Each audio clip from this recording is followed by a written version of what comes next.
అంటే రెండో ప్రాబ్లం అన్నమాట.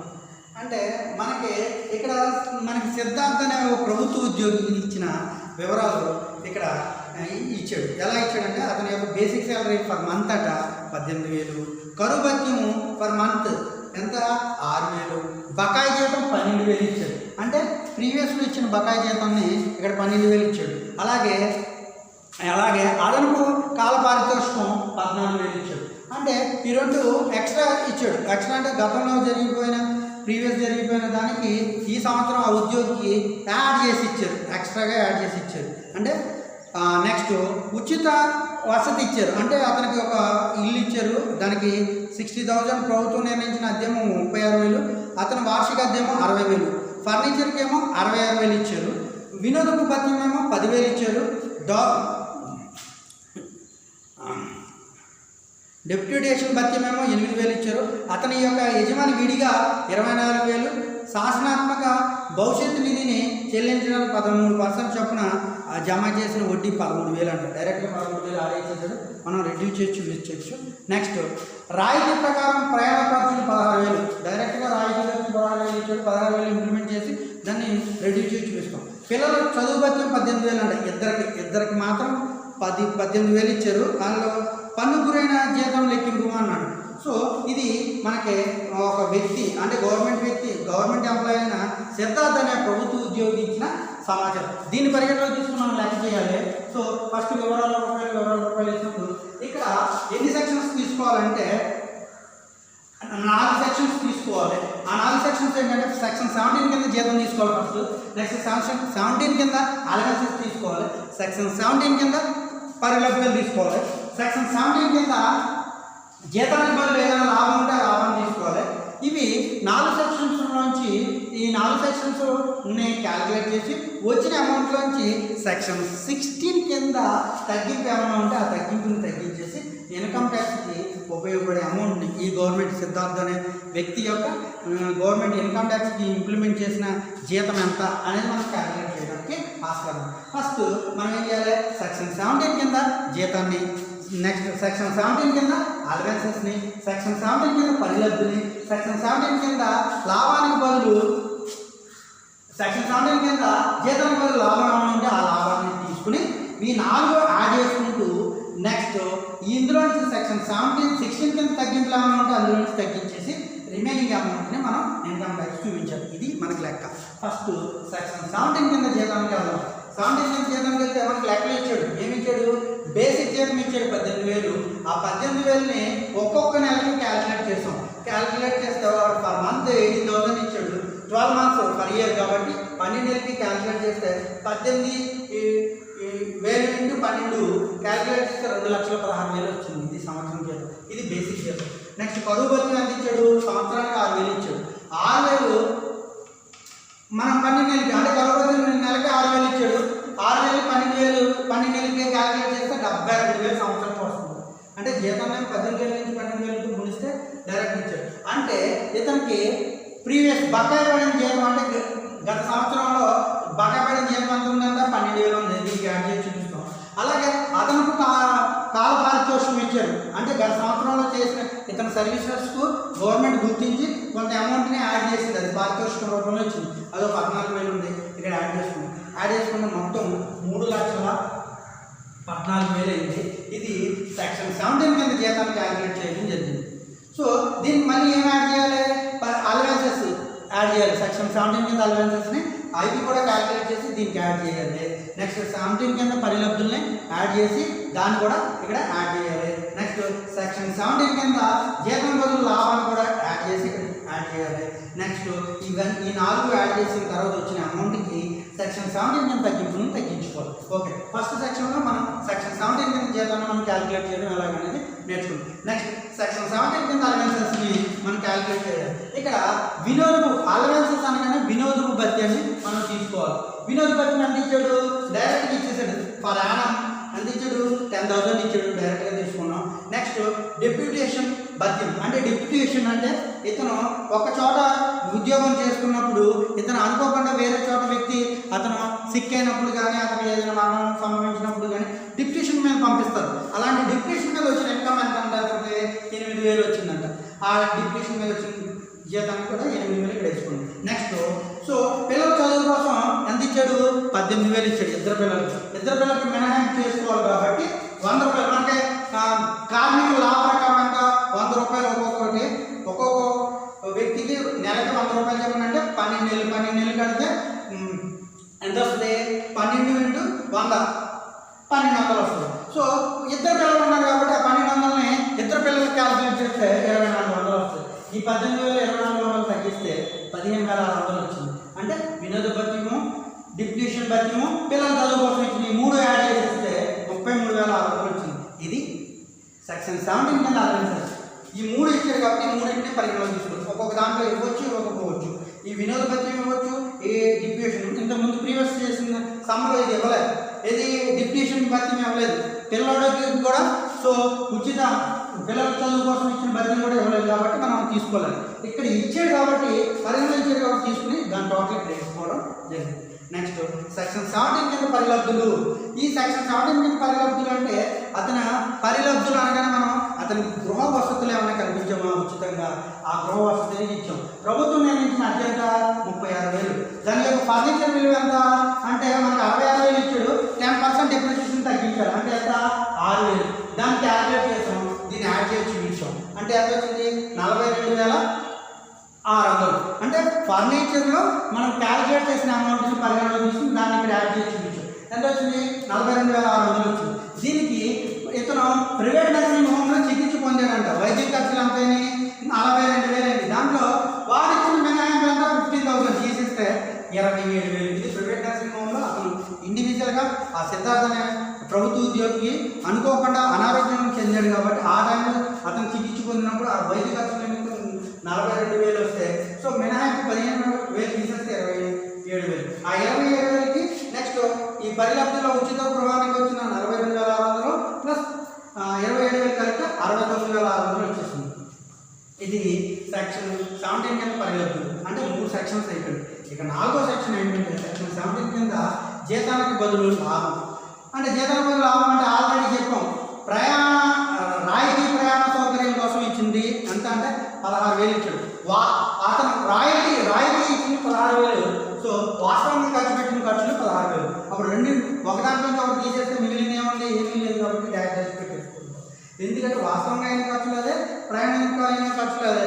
రాయితీ ఇచ్చిన 16,000 నుంచి వాస్తవంగా అయిన ఖర్చులు మొత్తం తీసేసాం కాబట్టి అక్కడ ఏమీ రాలేదు. కాబట్టి సెక్షన్ 17 కింద జీతానికి బదులు లాభాన్ని చూపించడం జరిగింది. ఎందుకు చూపించాలి సార్? ఇక్కడ ఏమి రావడానికి వదిలేచ్చు కదా సార్. మనం ఇంతకుముందు లెక్కలు ఏమీ వేసుకోలేదు. ఇక్కడ లెక్కలు ఎందుకు వేసుకోవాల్సి వచ్చిందంటే ఇక్కడ మనం చూపించిన ఇక్కడ మనం ఎందుకంటే రేపు ఇన్కమ్ ట్యాక్స్ క్వశ్చన్ చేయకూడదు. ఆ 16,000 నువ్వు ఏ విధంగా చూపించాలంటే ఇక్కడ మనం సెక్షన్ 17 కింద జీతానికి లాభం కింద చూపించి దాంట్లో తీసేసాం. ఏమి లేదు కాబట్టి మనం అక్కడ డాష్ చేసి పెట్టాం. అది వారు చూసిన వెంటనే మనం మళ్ళీ క్వశ్చన్ చేయడానికి ఉండదు. అందుకని చేయాలి, లేదా అవసరం లేదు. నెక్స్ట్ సెక్షన్ 17 కింద తగ్గింపులు అంటే వినోద భత్యం ఇచ్చాడు. శాసనాత్మక పరిమితి ఎంత? 5,000 ఇచ్చాడు. బేసిక్లో మన అందరికీ తెలిసిందే. బేసిక్ జీతంలో మనం ఎంత? 1.5 క్యాల్కులేట్ చేస్తే 43,200. మనం ఇది క్యాల్కులేట్ చేసి వేసుకోవాలి అంతే. తగ్గింపు అనేది మనం ఎందుకు తగ్గించవలసి వచ్చిందంటే అతను నర్సింగ్ హోమ్లో చికిత్స పొందినప్పుడు, లీవ్స్ పెట్టినప్పుడు, అలాగే డిప్యూటేషన్ మీద వెళ్ళినప్పుడు మెయిన్ పార్ట్లో వచ్చిన దాని గురించి అమౌంట్లో కొద్దిగా తగ్గింపు వస్తుంది. బేసిక్ శాలరీలో తగ్గింపు వస్తుంది. అలా తగ్గించినప్పుడు ఆటోమేటిక్గా మనం అమౌంట్ తగ్గించేసి చూపించాలి తప్ప దీన్ని ఇంప్లిమెంట్ చేయం. సో నెక్స్ట్ వాస్తవంగా మొత్తం విలువ అంతా 10,000 ఏ ఆట గురించి మనం ఎక్స్ప్లెనేషన్ వేస్తే. కానీ మన వినోదం మన శాసనాత్మక పరిమితి ఎంత ఇచ్చాడు? 5,000 ఇచ్చాడు.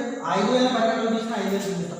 ఇక్కడ ఎందుకు చూపించాలి సార్ అంటే రేపు పొద్దున వాడు కోచింగ్ చేయడానికి లేకుండా నోట్ కింద దీన్ని తగ్గించుకున్నాం అని చూపించుకోవడానికి ఉపయోగిస్తాం. ఈ 5,000 తగ్గిస్తే 4,12,200 ఏంటి? పన్ను నికర పన్ను విధానం విధించడానికి తగిన జీతం మనం క్యాలిక్యులేట్ చేసాం. One more explanation. సో మనకి ఏమి ఇచ్చాడు? సిద్ధార్థకి సంబంధించిన ప్రభుత్వ ఉద్యోగికి సంబంధించిన సమాచారాన్ని ఇక్కడ ఇవ్వడం జరిగింది. ఎటువంటి ప్రభుత్వ ఉద్యోగికి సంబంధించిన సమాచారాన్ని ఇచ్చాడో ఆ వ్యక్తికి సంబంధించిన సమాచారాన్ని సెక్షన్ 17 కింద జీతం కింద పరిగణలోకి తీసుకోవాలి. రెండోది అలవెన్సెస్ తీసుకోవాలి. మూడోది పరిలబ్ధులు తీసుకోవాలి. నాలుగోది జీతానికి బదులు లాభం. ఈ 4 యాడ్ చేసి సెక్షన్ 16 కింద తగ్గింపు ఏమన్నా ఉంటే దాన్ని తగ్గించి చూపించాలి. ఇది బేసిక్ కాన్సెప్ట్. సో మనకి జరిగిన ప్రాసెస్లో మనం ఏం చేస్తాం, సెక్షన్ 17 కింద ఇచ్చిన జీతాన్ని బేసిక్ జీతం ఇచ్చాడు. ఎంత ఇచ్చాడు? 18,000 ఫర్ మంత్ ఇచ్చాడు. ఆ 18,000ని ఒక్కొక్క నెలకి క్యాల్కులేట్ చేస్తే 12 నెలలు క్యాల్కులేట్ చేస్తే 2,16,000 వచ్చింది. ఈ బేసిక్ జీతం మీదే మనం ఇక్కడ తగ్గింపులో క్యాల్కులేట్ చేస్తాం 1.5. ఎందుకు క్యాల్కులేట్ చేస్తాం? ఫర్దర్ ఫ్యూచర్లో ఇన్కమ్ ట్యాక్స్ వల్ల మనం ఇంప్లిమెంట్ చేస్తాం. ఆ అమౌంట్ని కూడా మనం ఇందులో నుంచి తగ్గించుకోవచ్చు. వాళ్ళు ఇంప్లిమెంట్ చేసి ఓకే సర్టిఫికేట్లు చూసి వెరిఫికేషన్ చేసిన తర్వాత ఓకే మీరు తగ్గించుకోవచ్చు ఆ అమౌంట్ని కూడా. అప్పుడు మిగిలిన అమౌంట్ మీద మనం పన్ను విధించడానికి స్కోప్ ఉంది అని వాళ్ళు ఇంప్లిమెంట్ చేస్తారు. అలాంటి సిచ్యువేషన్ వచ్చినప్పుడు మాత్రం బేసిక్ జీతం మాత్రం క్యాల్కులేట్ చేసుకోవాలి. నెక్స్ట్ ఇక్కడ కరువు భత్యం ఇచ్చాడు, 6,000 ఇచ్చాడు ఫర్ మంత్. 6,000 ఇచ్చినప్పుడు బేసిక్ జీతం ఎంత? 18,000ని 12,000 పెట్టాం. కరువు భత్యం ఎంత ఇచ్చాడు? 6,000 ఫర్ మంత్. ఒక నెలకు 6,000. అప్పుడు 12,000 కడితే 72,000 అయింది. గత సంవత్సరంలో బకాయి జీతం 12,000 ఇచ్చాడు లెక్కలో. ఆ 12,000 తీసుకున్నాం. అలాగే గత సంవత్సరంలో అదనపు కాల పారితోషికం ఇచ్చాడు. అంతే ఇతను డిక్టేషన్ మీద వేరే ప్రాంతాలకు వెళ్ళి చేసినప్పుడు గవర్నమెంట్ గుర్తించుకొని అమౌంట్ అదనంగా ఇచ్చింది. అదంతా 14,000. ఈ మొత్తం టోటల్ చేసుకుంటే అంటే కరువు బేసిక్ జీతం ఎంత వచ్చింది? 2,16,000 వచ్చింది. సో కరువు భత్యం ఎంత వచ్చింది? 72,000 వచ్చింది. సో లాస్ట్ ఇయర్ బకాయి పడిన జీతం ఎంత? 12,000 వచ్చింది. గవర్నమెంట్ పారితోషికం ఎంత ఇచ్చింది? 14,000 ఇచ్చింది. మొత్తం కలిపితే ఎంత వచ్చింది? 3,14,000 బేసిక్ జీతం వచ్చింది. దీనికి కింద మనం ఏం చేస్తామంటే అలవెన్సెస్ తీసుకుంటాం. అలవెన్సెస్ తీసుకున్నప్పుడు డైరెక్ట్గా ఇచ్చేసాడు. ఇంతకుముందు ఏం చేశాడు? లెక్కలో పర్ మంత్ ఇచ్చాడు. వినోద అలవెన్సెస్ పర్ మంత్ ఇచ్చాడు. ఏదైనా సరే పిల్లలతో కూడా పర్ మంత్ ఇచ్చేవాడు. ఇక డైరెక్ట్గా వినోద భత్యం 10,000 సంవత్సరానికి ఇచ్చేసాడు. డైరెక్ట్గా ఇచ్చేస్తున్నాడు. అలాగే డిప్యూటేషన్ భత్యం ఇచ్చాడు ఎక్స్ట్రా. డిప్యూటేషన్ మీద ఏ ఊరైతే వెళ్ళాడో అక్కడ ఎక్కడ ఏ ప్రాంతంలో అయితే వర్క్ చేసాడో ఆ ప్రాంతంలో దానికి సంబంధించిన అమౌంట్ కూడా డైరెక్ట్ ఇచ్చాడు. అక్కడ ఎన్ని రోజులు చేశాడు, ఒక రోజు చేశాడా, సంవత్సరం చేశాడా, ఎన్ని రోజులు అయితే అన్ని రోజులకి అమౌంట్ ఇది. సంవత్సరంలో ఎన్నిసార్లు డిప్యూటేషన్ మీద వెళ్ళినా అన్నిసార్లు కలిపేసి వచ్చిన అమౌంట్ని మనం సంవత్సరం అకాడమిక్ ఇయర్ ఎండింగ్లో తీసుకుంటాం. సో అలా అకాడమిక్ ఇయర్ ఎండింగ్లో దీన్ని పరిగణలో తీసుకుని ఎంత ఇచ్చాడు? 8,000 ఇచ్చాడు. సో పిల్లల చదువు బట్టి మనకు 18,000 గవర్నమెంట్ నిర్దేశించింది. సో ఇద్దరు పిల్లలకి కలిపి అన్నాడు. అందులో పిల్లలకి 100 రూపాయలు చొప్పున మినహాయించుకోవాలి మనం. అంటే ఒక నెలకి 100 రూపాయలు చొప్పున క్యాల్కులేట్ చేస్తే 12 నెలలు కాబట్టి ఒక పిల్లడికి 1,200 అవుతుంది. ఇక్కడ ఇద్దరు పిల్లలు ఉన్నారు కాబట్టి 2,400ని తగ్గించాము. మినహాయింపు తగ్గించేసి చూపిస్తే 15,600 వచ్చింది. ఈ 3 వినోద భత్యము, డిప్యూటేషన్ భత్యము, నెక్స్ట్ పిల్లల చదువు అంటే ఉచిత చదువు, ఇవన్నీ కలిపితే 33,600 వచ్చింది. ఇది ఏంటి? అలవెన్సెస్. నెక్స్ట్ పరిలబ్ధులు వచ్చేసరికి ఆడి ఉచిత గృహాన్ని ఇచ్చాడు. నెక్స్ట్ ప్రైవేట్ నర్సింగ్లో చికిత్స పొందాడు. ఈ 2 పాయింట్ల మీద తీసుకున్నప్పుడు ఉచిత గృహానికి నిర్ణయించిన అత్యంత 36,000. ఇతనికి ఫర్నిచర్ ఇచ్చాడు. ఎంత? 66,000 ఫర్నిచర్ ఇచ్చాడు. దాని మీద 10% క్యాల్కులేట్ చేస్తే 6,600. ఇదంతా కామన్గా జరిగే ప్రాసెస్. చేస్తే మనకి 6,600 ఇక్కడ 36,000 కలిపితే 42,600 వచ్చింది. ప్రైవేట్ నర్సింగ్లో చికిత్స పొందాడు కాబట్టి వైద్య ఖర్చులు అంతా 42,000 వచ్చినాయి. సో దాన్ని మినహాయింపు ఇచ్చాడు. ఎంత? 15,000 తీసేస్తే 27,000 వచ్చింది. అంటే ఇక్కడ పరిలబ్ధుల కింద వచ్చిన ఉచిత వసతుల్లో వచ్చిన 42,600కి ఈ ప్రైవేట్ నర్సింగ్ పొందిన చికిత్సలు 27,000 కలిపితే 69,600. ఇది సెక్షన్ 17 కింద పరిలబ్ధులు. దీనికి సెక్షన్ 17 కింద లాభానికి బదులు అదే జీతానికి బదులు లాభం అంటే వీడు డైరెక్ట్గా ఇచ్చాడు. రాయితీ ప్రయాణ ఖర్చులు ఇచ్చాడు. ఎంత? 16,000. వాస్తవంగా జరిగిన ఖర్చులు ఎంత అంటే అయ్యి 16,000. అప్పుడు అందులో తీసేస్తే ఇంకేం లేదు కాబట్టి డైరెక్ట్గా తీసుకుంటాం. ఈ 4 సెక్షన్లు కలిపితే మనకు ఎంత వచ్చిందంటే 4,17,200 వచ్చింది. ఇక్కడ సెక్షన్ 17 కింద తగ్గింపులు ఏమైనా ఉన్నాయా లెక్కలో అంటే ఇచ్చాడు. ఏమి ఇచ్చాడు? శాసనాత్మక పరిమితి అని 5,000 ఇచ్చాడు. అలాంటి శాసనాత్మక పరిమితి అంటే ఇది శాసనాత్మక పరిమితి అంటే లైఫ్ లాంగ్ అనమాట. లైఫ్ లాంగ్లో పర్ ఇయర్ 5,000 ఇచ్చాడు. ప్రతి ఇయర్ 5,000 తగ్గించుకునే వాళ్ళు. అలాంటిది ఇచ్చినప్పుడు మనం బేసిక్ జీతం మీద 1/5 క్యాల్కులేట్ చేసి పెట్టాలి అక్కడ. అంతే. మనం దాన్ని ఇంప్లిమెంట్ చేసేసి చేయడం గట్ట ఏముండదు. వాస్తవం యొక్క మొత్తం ఎంత ఇచ్చాడు? 10,000 ఇచ్చాడు. కానీ శాసనాత్మక పరిమితి విలువ ఎంత ఇచ్చాడు? 5,000 ఇచ్చాడు. 5,000 12,000 తీసుకుని ఇక్కడ 5,000 ఇక్కడ యాడ్ చేసి ఈ 4,17,200 నుంచి 5,000 సెక్షన్ 17 కింద తగ్గింపు కాబట్టి తగ్గించేసి చూపిస్తే నికర పన్ను విధించడానికి తగిన 4,12,200 వచ్చింది. ఇది లెక్క. అంటే ఇంతకుముందు లెక్కలో మనం ఎవరి గురించి చేసుకున్నాం? ఎవరో అర్జున్ని సంబంధించింది ఇచ్చాడు, ఇక్కడ సిద్ధార్థకు సంబంధించాడు. అర్జున్కి సంబంధించిన ఇచ్చినప్పుడు ఇక్కడ బకాయి జీతం లేదు, అదనపు కాల పారితోషికం లేదు. ఈ సమ్స్ చేసేటప్పుడు ఇన్కమ్ ట్యాక్స్ సబ్మిట్ చేసేటప్పుడు ఒక వ్యక్తి యొక్క ఇండివిజువల్ సమ్ అంటే ఇండివిజువల్గా అతని యొక్క వచ్చే జీతం ఎంత, అతనికి ఎటువంటి అలవెన్సెస్ ఉన్నాయి, అతనికి ఎటువంటి పరిలబ్ధులు లభిస్తున్నాయి, అతనికి ఏమన్నా పన్నుకి లాభం తర్వాత ఏమన్నా లాభం ఉందా, ఇలాంటివన్నీ ప్రతిదానికి ఒక్కొక్క దాంట్లో ఒక్కొక్క లా ఇస్తాడు. ఇందులో ఏమి ఇచ్చాడు, బకాయి జీతం ఇచ్చాడు, అదనపు కాల పారితోషికం ఇచ్చాడు. ఈ రెండు మనం ఇంప్లిమెంట్ చేస్తాం. నెక్స్ట్ ఏంటి, డిప్యూటేషన్ భత్యం ఇచ్చాడు, కొత్తది, అది మనం ఇక్కడ వేసుకున్నాం. అలాగే ఫర్నిచర్ ఇచ్చాడు, అంటే ఉచిత వసతి గృహం ఇచ్చేవాడు, ప్రతి నెల క్యాలిక్యులేట్ చేసేసేవాడు. దాంతోపాటు ఫర్నిచర్ ఇచ్చాడు కాబట్టి ఫర్నిచర్ తగ్గి యాడ్ చేసుకోవాల్సిన పరిస్థితి ఇక్కడ వచ్చింది. సో ఇక్కడ డైరెక్ట్ ఇచ్చేసాడు, వినోద భత్యం డైరెక్ట్గా ఇచ్చేసాడు, డిప్యూటేషన్ భత్యం డైరెక్ట్గా ఇచ్చేసాడు కాబట్టి మనం డైరెక్ట్గా వేసుకున్నాం. అందులోంచి పిల్లల చదువు భత్యం కామన్గా గవర్నమెంట్ నిర్దేశించింది 18,000. దాంట్లోంచి ప్రతి సంవత్సరం మనం మినహాయింపు మనం తగ్గించుకుని చూపించుకోవాల్సింది 100 రూపాయలు చెప్పిన కామన్గా. ఎంతమంది పిల్లలు ఉన్నారో ఎంప్లాయ్కి అంతమందికి 12,000. అంటే ఇద్దరు పిల్లలు మ్యాక్సిమం గవర్నమెంట్ సెక్టర్లో 4 పిల్లలు ఉన్నా, 5 పిల్లలు ఉన్నా, 10 మంది పిల్లలు ఉన్నా గవర్నమెంట్ ఇద్దరికి ఇస్తుంది కాబట్టి ఇద్దరికి మనం క్యాలిక్యులేట్ చేసి తగ్గించి చూపించుకోవాలి. సో ఇలా ప్రతిదానికి ఇచ్చిన ఇంతకుముందు ప్రీవియస్ దాంట్లో ఇవి ఇవ్వలేదు కాబట్టి మనం అక్కడ పరిగణలోకి తీసుకోలేదు, ఇక్కడ ఇచ్చాడు కాబట్టి ఇక్కడ పరిగణలోకి తీసుకొచ్చేది. అంటే ఈ సమ్స్ చేసేటప్పుడు మనం 4 అంశాలు గుర్తుపెట్టుకోవాల్సింది ఏంటంటే, ఫస్ట్ సెక్షన్ 17 కింద తగ్గిన జీతం ఎంత, రెండోది సెక్షన్ 17 కింద అలవెన్సెస్ ఏంటి, నెక్స్ట్ సెక్షన్ 17 కింద పరిలబ్ధులు ఏంటి, నెక్స్ట్ సెక్షన్ 17 కింద జీతాల బదులు లాభం ఏంటి. ఈ 4ని క్యాలిక్యులేట్ చేసి దేని కింద ఏ అంశం వస్తుందో ఆ అంశాన్ని పరిగణలోకి తీసుకుని ఆ 4 అంశాలను వేసిన తర్వాత వచ్చిన అమౌంట్లోంచి సెక్షన్ 17 కింద వచ్చే తగ్గింపు ఏదైతే ఉందో ఆ తగ్గింపుని తగ్గిస్తాం. ఫస్ట్ సెక్షన్ 17 కింద జీతంలో కంపల్సరీ వేసుకోవాల్సినవి ఏంటంటే బేసిక్ జీతం, నెక్స్ట్ కరువు భత్యం కంపల్సరీ చేసుకోవాలి. గత సంవత్సరం జీతానికి సంబంధించినవి ఏమైనా ఉంటే అక్కడ పరిగణలోకి తీసుకుంటాం.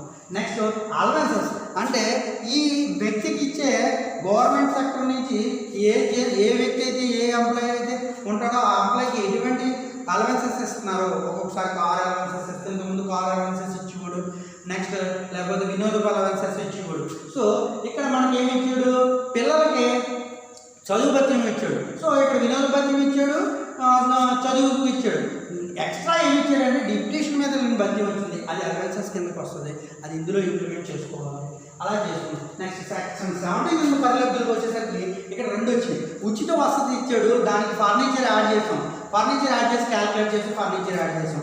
నెక్స్ట్ ఇక్కడ అతను ఇండివిజువల్గా ప్రైవేట్ నర్సింగ్ హోమ్లో చికిత్స పొందాడు. చికిత్స పొందినప్పుడు వైద్య ఖర్చులు ఇచ్చినప్పుడు దాంట్లోంచి మనం మినహాయింపు, అంటే మనం ఎంత వచ్చిందో అంత మినహాయింపు చేసుకుని మిగతాది ఇచ్చేసాం. వైద్య ఖర్చులు ఎంత అయింది, నాకు 1 కోటి రూపాయలు ఎంతంటే 1 కోటి రూపాయలు గవర్నమెంట్ మినిమం ఎంత అని ఇస్తుంది, సంవత్సరానికి ఎంత వైద్య భత్యం అని ఇస్తారు. అది సంవత్సరానికి ఎంత ఇచ్చాడు, 15,000 గవర్నమెంట్ నిర్దేశించి.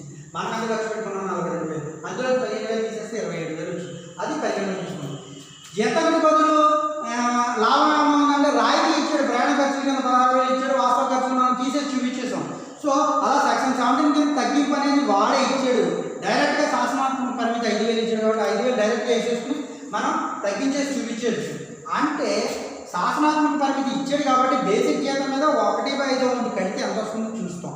వాస్తవంగా మొత్తం ఎంత ఇచ్చాడు, 10,000 ఇచ్చాడు మనకైంది. కానీ గవర్నమెంట్ ఇంప్లిమెంట్ చేసిన దాంట్లో 5,000, ఆ 5,000 తగ్గించి నికర పన్ను విధించడానికి తగ్గిన జీతాన్ని మనం ఇక్కడ క్యాల్కులేట్ చేయడం జరిగింది. ఇది ఎవరిది, సిద్ధార్థ్ అనే గవర్నమెంట్ ఎంప్లాయీ యొక్క జీతానికి సంబంధించిన కారణం. అంటే ఇన్కమ్ ట్యాక్స్కి సోర్సెస్ కల్పించిన జీతం ఎంత, 4,12,200. ఇది sum. Okay, next sum, next income tax మనం సమ్ చేసుకునేటప్పుడు చేసుకుంటాం. Okay bye, thank you students.